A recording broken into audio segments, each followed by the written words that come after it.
Pasok po. May Evelyn, Jobert, pasok, pasok. Welcome back home po. Please feel at home. Oh, hello! You're here! Hi, anak. Pasok po, Welcome pasok, back Jobert. home. Come on. Marge. Goodness, is that all you brought?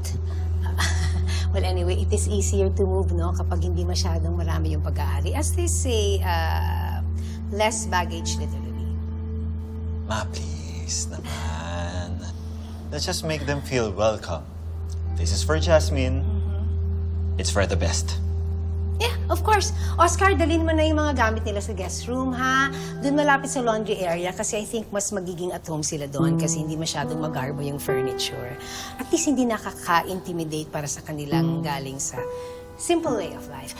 And don't worry, Evelyn, I'm going to ask the maids to show you where the proper exits are just in case you feel out of place. Marge, parang dili naman ata talaga kami welcome dito. Kasi pakiramdam ko parang bawat galaw namin may kasalanan na kami kaagad. Siguro parang mas mabuti pa kung hindi na namin pagsisiksikan ng sarili namin dito. Aalis na lang kami, Marge. Nay, sandali lang po. Pag-usapan po natin to, ha?